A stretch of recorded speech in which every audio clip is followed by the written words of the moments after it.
Let's get it cracking. Let's start the session. March lift the competition, balls start that action. You can never debate it. This is actual fact. Stephen A. and Max Kale said they say it's a rap. I'm like, say what? Say what? What's up with all my haters? I'm a ball when I perform. So my jersey's in the air. I'm allergic to my haters. Every morning I prepare. Lot of clothes I can wear just like them Oregon players. Yeah, quack, quack. What it do? Rap like it's nothing to it. Matter of fact, you can ask hard and I'm cooking too. Base guard cooking too. Nah, look at you. Great mind. They embrace mine like a crooked too. 4 takes, that's you. 3 takes, not me. 2 takes if you lucky. First take, stop me. 4 takes, that's you. 3 takes, not me. 2 takes if you lucky. First take, got me.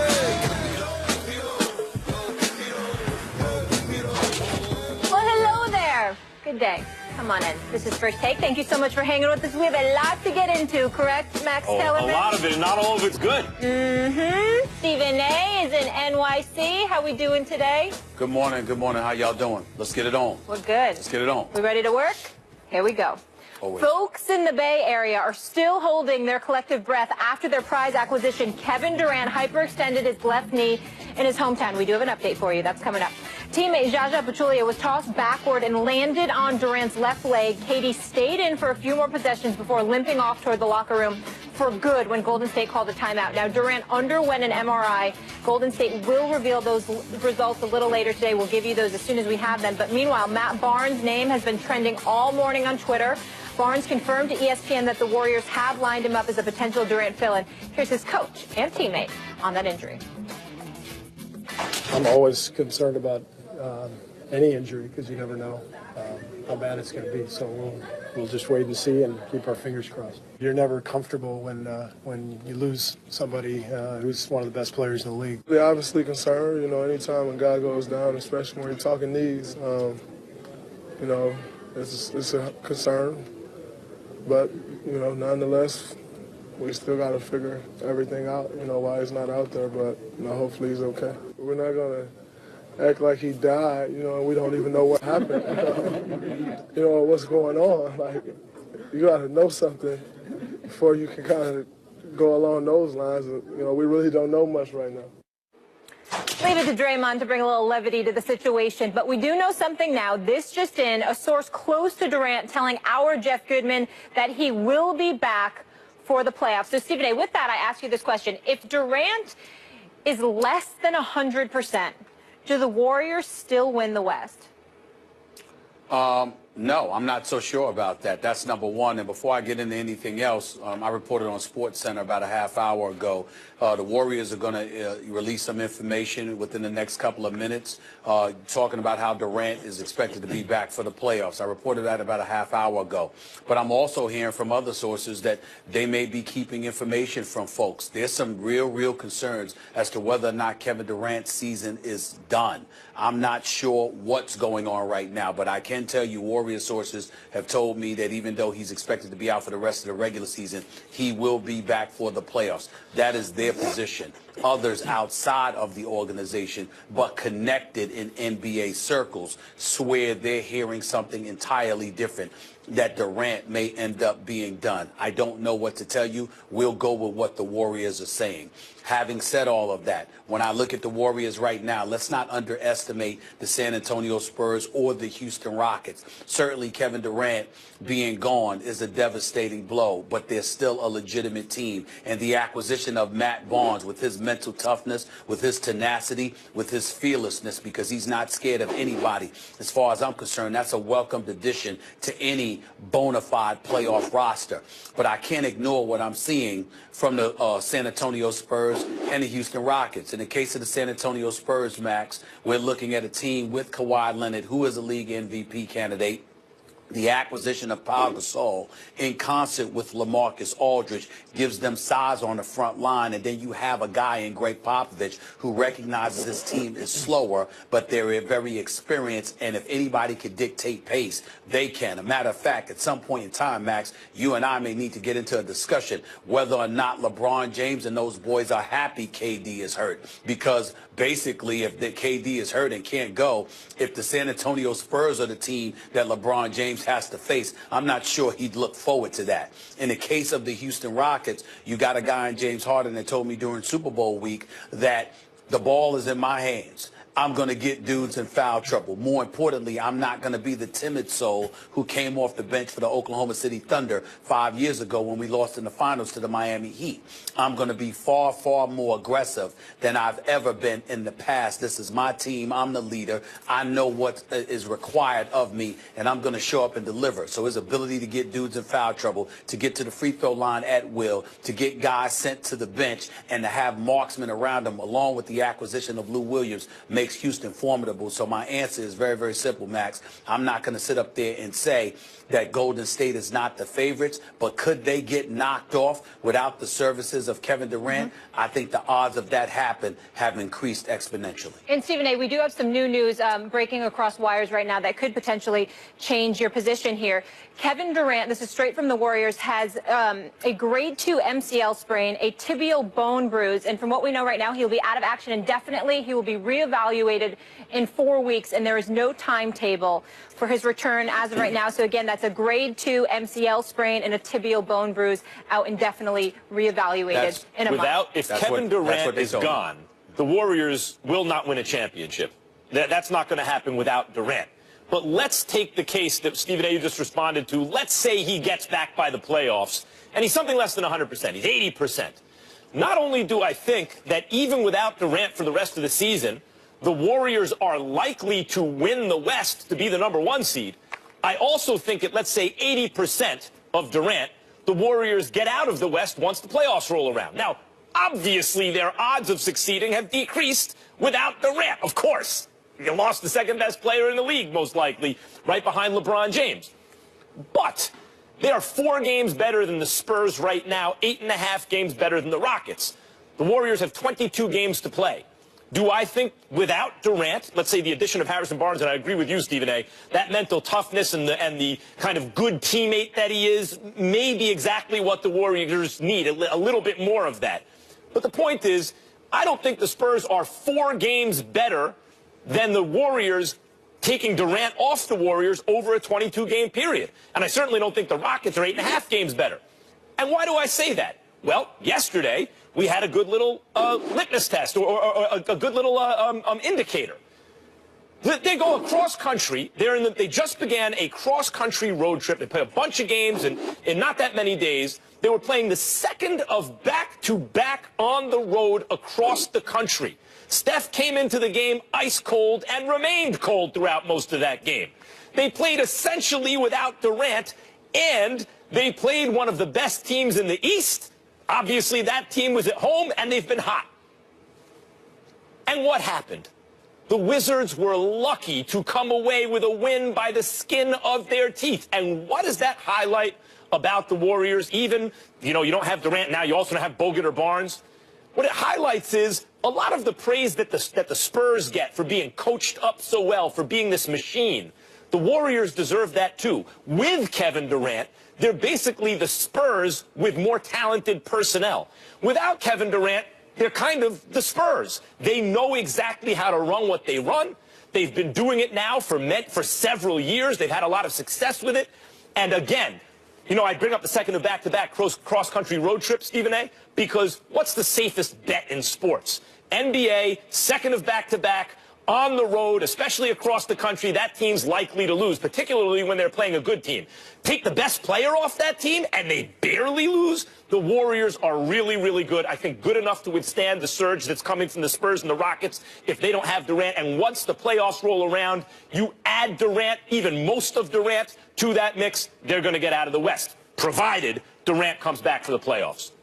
Well, the bottom line is I think you're wrong. And the reason why I think you're wrong is because you're acting like they're the Spurs without Kevin Durant. They're not the Spurs without Kevin Durant because the omission of Andrew Bogut and Harrison Barnes, they've had to deal with each other because they've had Kevin Durant. So you replace those two with the second best player in the world, that's one thing.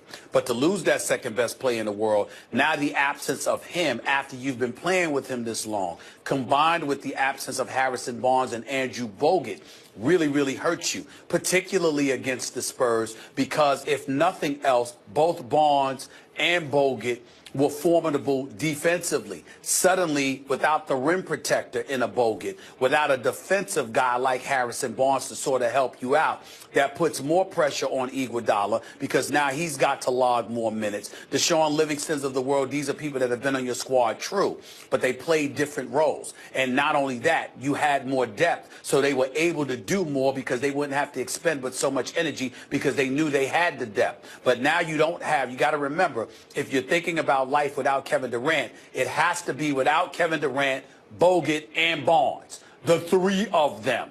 That's not the same team. Well, That's except that we're talking about two different things. What I'm saying is I agree with you. Without Durant, you take him off the team entirely, Spurs are better. The Rockets might be too with the addition of Lou Williams because they can score too.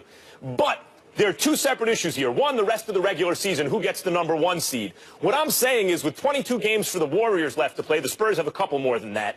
If the Warriors go, let's say, 16-6 without Durant, the Spurs would have to go 20-2 just to tie them for the best record. So I think it's more likely than not that the Warriors just hold off the Spurs because there isn't that much more time to make up those 4 games. Then once the playoffs start, we're assuming at this moment that Durant comes back and he's most of what he is normally, but maybe not all. In that case, we're no longer talking about the Warriors without Durant. We're talking about the Warriors with some version of Durant, and they've been better than everybody all season like that. Well, I think this is a bit presumptuous, and maybe it's not your fault, but I would tell you right now, I can't assume that Durant's going to be there. Well, that's another story, you right of now.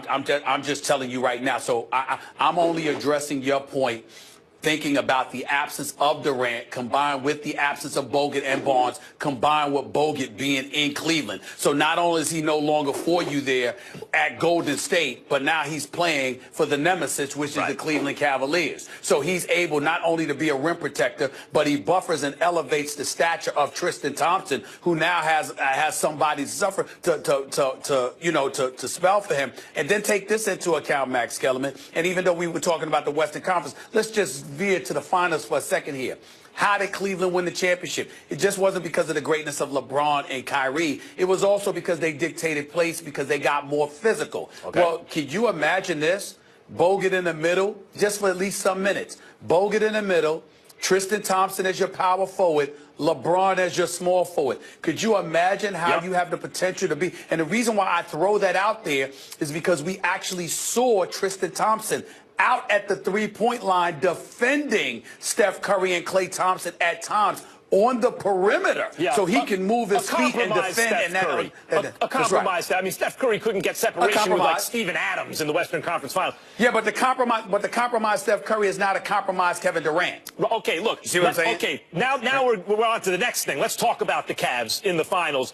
You know, I suppose, how do you like that matchup? Are they actually favorites now, the Cavs, given the Durant injury or just given their pickups? I would say this. First, when Stephen A. Smith says, well, I don't know if we can just assume that Durant will be back even for the playoffs, I know you talked to a lot of people. Some things you can and some things you cannot report. That makes me very nervous about the future this season. You should be very nervous about Durant. You should be very nervous about Durant. Without Durant, I believe the Spurs get out of the West most likely. Okay, that's one. Two, let's just assume for a second that Durant can come back as some semblance of himself. Do these Cavs, should they now be considered the favorites because of what you just brought up? Because of the acquisition, not only of Andrew Bogut, but also of Darren Williams, who's an excellent pick-and-roll point guard in the league where that's really very important. And, by the way, Derek Williams, who has a lot of value off the bench. And getting J.R. Smith potentially. And J.R. Smith's coming back. I'm here to tell you right now, let me put this on Front Street right here. Even if Kevin Durant is healthy, the Cleveland Cavaliers right now are my favorites to win the championship. With Bogut, with Darren Williams, with Derek Williams, with the return of J.R. Smith being imminent, with the acquisition of Kyle Korver, with the return of Kevin Love expected to take place, there are no excuses for LeBron James and the Cleveland Cavaliers. So as far as I'm concerned, even with the four-headed monster that is the Golden State Warriors, because of what has transpired over the last 3 days with these two pickups in Bogut and Darren Williams, the Cleveland Cavaliers are officially my favorite to win the NBA championship, whether Kevin Durant is 100% or not. I understand why you say that. I disagree. Now, it seems silly to argue this at this moment because it seems unlikely to me that even if Durant gets back, he will be 100% by the finals if and when the Golden State Warriors make it. But let's just take hypothetically that Durant never got hurt or that he comes back at 100% by the time the finals roll around and the Warriors make it. I understand why you would take the Cavs because, you know, what are the Warriors susceptible to in the absence of Bogut? A team that rebounds really well, a team that can post. And you just mentioned, you know, we talked about Darren Williams. They needed a point guard off the bench. He's a lot better than Dellavedova to do what they need him to do off the bench. Spell Kyrie and LeBron as the primary ball handler, run the pick and roll. I mentioned Derek Williams. Bogut gives you, obviously, a huge rebounding advantage with Tristan Thompson and Kevin Love and LeBron James against a team that can struggle there at times in the Golden State Warriors. But Golden State, defensively, is susceptible to a team that can post up and in the absence of Andrew Bogut. And what I'm saying is the presence of Andrew Bogut on the Cavs is not the best way to exploit the absence of Andrew Bogut on the Golden State Warriors. In other words, he is offensively not nearly what he is defensively. And so though I understand now he pops up on the rival team and you think it highlights the absence on the Warriors, in fact, he offensively is probably not the best way to exploit the absence of him defensively on the Warriors. Yeah, but my retort to that would be Golden State's bench is what ultimately carried them to a level of success. Now, granted, they lost to Cleveland, and we understand that the health of Steph Curry, the suspension of Draymond Green, ultimately injuries to Bogut, who was out the last 2 games, and Andre Iguodala, who was hobbled the last 2 games, definitely spelled doom for them. But the thing that the ingredients to the Warriors' success over the last couple of years has been their depth, not just their perimeter shooting, not just their stars, but their depth. Cleveland, they had questionable depth and still managed to get to 2 finals and win a chip. This year, they now have depth. So you're talking about LeBron and Kyrie. Not only do you have the shooters around you, but now you've gotten depth for Tristan Thompson. The combination of all of those things with the acquisition of Derek Williams, who is active, who I think is going to be just as vital to this team as I perceive Matt Barnes as being to the Golden State Warriors. I think it's one of those situations where if I've got to look at depth, I'm going to say even. If I have to look at physicality, I'm going to say Cleveland. If I have to think about playoff basketball and how physical play is relatively allowed, particularly as the championships rounds wane. Why, Max? Because referees, as it gets deeper, nobody wants to take the outcome away from the players. That's right. They want to let you play. And if they let you play, then they're going to allow Cleveland to sort of impose their physical will. And Golden State's answer is going to have to be perimeter play. And you live by the and how are you going to do that? And they better That's be what hot I'm saying. in that case. Look. And the best players on Cleveland, by far. LeBron's a lot better. I know we can argue that. LeBron is so much better than Durant and Steph and everyone else. He's in a category by himself, and Cleveland has him on top of that. But I'll say this. Here's my big takeaway from all of this that we just discussed. There was an arms race. Golden State way up the ante with Kevin Durant. Cleveland has been addressing Kevin Durant all season, and they are fully loaded, and all of a sudden, you take away Kevin Durant. It's like an arms race between 2 countries and one suddenly demilitarizing. I mean, yes, at this moment, given what we know about Kevin Durant, Cleveland has to be considered the prohibitive favorite. You could argue they have the best roster top to bottom, Cleveland. Right. We'll leave it so on. you agree with me when you say that Cleveland is the prohibitive favorite? If Durant's out, if this new information is right. He's saying even without. No, if Durant, I'm saying even with Kevin Durant. If Durant comes back for the playoffs, I still like Golden State. Are they your favorites? Yes. If Durant comes back for the playoffs. But when you get up here and start talking about his health, it makes me nervous. No, I understand. I'm saying to you, Max, I concede. You're saying if he's out, no. Right. If he's in, yes. I got it. And as of right now, the Warriors aren't giving us a timetable. Durant saying he will play, but we'll have an update on that in 4 weeks. Revis Island is back on the market, but will anybody scoop him? We will discuss that. And speaking of available players, Adrian Peterson is free to go anywhere. But trust me, you will not believe which team wants to sign him. Unbelievable. That's next.